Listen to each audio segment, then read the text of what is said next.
সবাই স্বপ্নিলের ফ্রেন্ড হতে চাচ্ছে এই কারণে, তাহলে আন্টির হাতে মজার মজার খাওয়া যাবে। সিঙ্গেল নাকি বা ম্যারিড নাকি? কোনো ইচ্ছা নাই আমার ছেলেকে বিয়ে করানোর। আজকে স্বপ্নিলের ফ্রেন্ডরা আসছে, তো আমি মোটামুটি ওদের জন্য একটু খাবারের আয়োজন করেছি। স্বপ্নিলের বন্ধু হতে চাই কিংবা স্বপ্নিলের বাসায় দাওয়াত খেতে চাই। স্বপ্নিলের সেই বাসায় সামাজিক যোগাযোগ মাধ্যমে বেশ ভাইরাল আন্টির রান্না। আন্টির সাথে কথা বলতে চাই। আন্টি কেমন আছেন? আলহামদুলিল্লাহ, আমি খুব ভালো আছি। ওই দিন আসলে আমার ছেলের বন্ধুরা আমাকে অনেক দিন থেকেই বলতেছিল যে আন্টি আপনার বাসায় যাব, মজার মজার খাবার খাবো, কারণ ওরা সবসময় ফেসবুক ফলো করে, ওরা দেখে। তো ওরা স্বপ্নিলকে বলছে যে স্বপ্নিল আন্টির খাবার খাবো। ওরা প্রায়ই আসে, প্রায়ই খাওয়া দাওয়া, এর আগের অনেক ভিডিও ওদের সাথে আছে, ওরা খাওয়া দাওয়া করেছে পোলাও রোস্ট। কিন্তু ওই দিন ওদের দাবি ছিল ওরা পোলাও রোস্ট খাবে না, ওদের কথা আন্টি আমরা নাস্তা খাবো।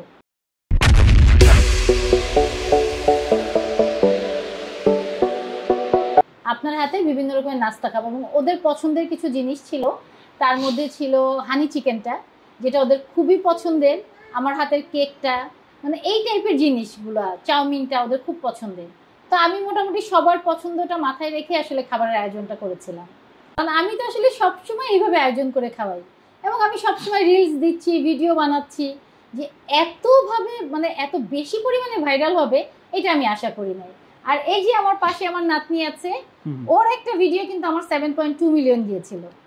হ্যাঁ, তো তখন ওই ভিডিওটা আমার সবচেয়ে বেশি গিয়েছে, কিন্তু এত বেশি ফেমাস হয়নি সেটা। এইটা হয়তো স্বপ্নিলের ফ্রেন্ডদেরকে খাওয়ানোর কারণেই মানে বেশি ফেমাস হয়ে গেছে। এখন সবাই স্বপ্নিলের ফ্রেন্ড হতে চাচ্ছে এই কারণে, তাহলে আন্টির হাতে মজার মজার খাওয়া যাবে। তো এই কারণেই হয়তো ভাইরালটা বেশি হয়েছে। ফ্রেন্ড তো আসলে এগুলো স্বপ্নিলের স্কুল ফ্রেন্ড, ফ্রেন্ড তো আসলে একদিনে হয় না।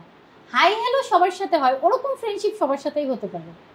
কিন্তু মানে এই যারা যে দাবি করে আসছে আন্টি এটা খাবো এটা খাবো, হ্যাঁ এই দাবি অন্যজন করলেও আমি পূরণ করব, আমার বাসায় কেউ আসলে আমি অবশ্যই তাকে খাওয়াবো, কিন্তু এরকম ফ্রেন্ড তো আসলে হয় না। তারপরেও অবশ্যই সবাই স্বপ্নিলের ফ্রেন্ড হতে পারে। আমার মা খুব বড় ফ্যামিলিতে আমার জন্ম, তো আমরা অনেক ভাই বোন, এবং আমার মা তার আত্মীয় স্বজন নিয়েই থাকছে সবসময়। তো ছোটবেলা থেকেই দেখে বড় হয়েছি যে মা একদম বড় বড় পাতিলে রান্না করতো, সবাইকে খাওয়াতো। এবং আমার বাসায়ও কিন্তু তাই, আমি না ছোট কিছু রান্না করতে পারি না, মানে সবসময় দেখা যায় বড় পাতিলে বেশি বেশি রান্না করি। আমার মনে হয় কি যদি কম পড়ে যায়, কিন্তু কখনোই কম পড়ে না, সবসময় দেখা যায় আরো অনেক ওভার হয়ে যায়। হ্যাঁ, অনেক বেশি রান্না করি আমি। তো ওইটা আসলে আমার মার কাছ থেকেই আমার শেখানো। না, আমার আগে একটা পেজ ছিল, ওইটা আসলে হ্যাক হয়ে যাওয়ার পরে আমি এই আইডিতে কাজ শুরু করি। সেটাও আমার এক ছোট ভাই আমাকে খুব উৎসাহিত দিয়েছিল, মামুন নাম।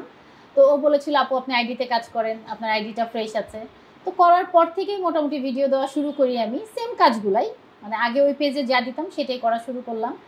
তো সবাই যেটা বলতো যে তুমি যেহেতু রান্না করো, তো তুমি একটু কন্টেন্ট তৈরি করলে তোমার সমস্যা কি, তুমি যেটা করছো সেটাই দেখাবা, কারণ তোমার বাসায় তো সবসময় এই ধরনের আয়োজন চলে, তো তুমি সেটা একটু দেখালা সবাইকে, অনেকের কাজেও লাগবে। তো এইভাবে সবাই আমাকে একটু উৎসাহিত করার পরে আমি চিন্তা করলাম যে ঠিক আছে, তাহলে এখন হয়ে গেছে মানে কুকিং যেমন নেশা, এখন কন্টেন্ট করাটাও একটা নেশা হয়ে গেছে। অত তো কোনো ইচ্ছা নাই আমার ছেলেকে বিয়ে করানোর, কারণ আমার কথা মাত্র পড়ালেখা করছে, মাত্র গ্র্যাজুয়েশন কমপ্লিট করেছে, মাস্টার্স কমপ্লিট করুক, তারপরে চিন্তা ভাবনা করব, যখন আর্নিং করবে তখন চিন্তা করব। এখন আসলে বিয়ে দেওয়ার কোনো ইচ্ছা আমার নাই।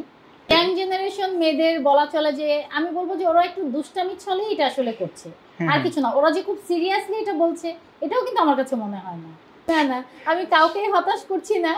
আর যেহেতু আমি এখন চিন্তা করছি না যে আমার ছেলের বউ দেখার ব্যাপারে, এমন একটা মন মানসিকতার মানুষ হবে যে সবার সাথে মিশতে পারবে, স্যাক্রিফাইস মাইন্ডেড হতে হবে, সবসময় নিজের দিকটা চিন্তা করলে চলবে না। অনেক না সবাই আসতে চাচ্ছে ওইটা ওই পর্যন্তই, কিন্তু সবাইকে তো আসলে বাসায় আনা সম্ভব না। এখন আমি তো অপরিচিত কাউকে নিশ্চয়ই বাসায় আনতে পারি না, তাই না? তো আমার ফ্রেন্ডের মেয়ে আসছে, ওর ফুফাতো বোন আসছে, ওরা আমার সাথে ছবি তোলার জন্য। আমি ওদেরকে বললাম যে কেন বাবা তোমরা তো এমনি আন্টির সাথে ছবি তোলো, আজকে কেন?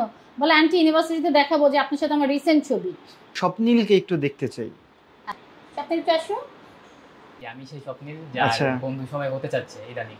আচ্ছা, ফ্রেন্ডস বলতে হাতে গোনা কয়েকজনই, কিন্তু এমনিতে আমি সবাইকে যেটা বলে আসছি যে ভাই তোমরা সবাই আমার ফ্রেন্ড, সবাই আমার ভাই ব্রাদার, তো এটাতে নাথিং স্পেশাল অ্যাবাউট ইট। বিয়ে করতে যাচ্ছে এরকম কি মেসেঞ্জারে আসছে এরকম প্রপোজাল? আপনার এরকম প্রপোজাল অনেকই আসছে যে সিঙ্গেল নাকি বা ম্যারিড নাকি, বা কেউ কেউ ডিরেক্টলি প্রপোজালও দিচ্ছে যে মানে বিয়ে করতে চায় বা কিছু, আমি এগুলোকে খুব লাইটলি নিচ্ছি। অ্যান্ড আমি মানে কি বলবো, মানে I don't have any plans on getting married soon or any kind of relationship. So আমি জাস্ট সবার সাথে জাস্ট ওই ফ্রেন্ডশিপটাই মেনটেন করার ট্রাই করতেছি, সবাইকে হাই হ্যালো করছি, ইন্টারাক্ট করছি, দ্যাটস অল। আমি রিসেন্টলি নর্থ সাউথ থেকে গ্র্যাজুয়েশন শেষ করলাম, ত্রিপলি থেকে। এরপরে ইনশাল্লাহ মাস্টার্স করার জন্য অ্যাব্রডে যাওয়ার প্ল্যান আছে।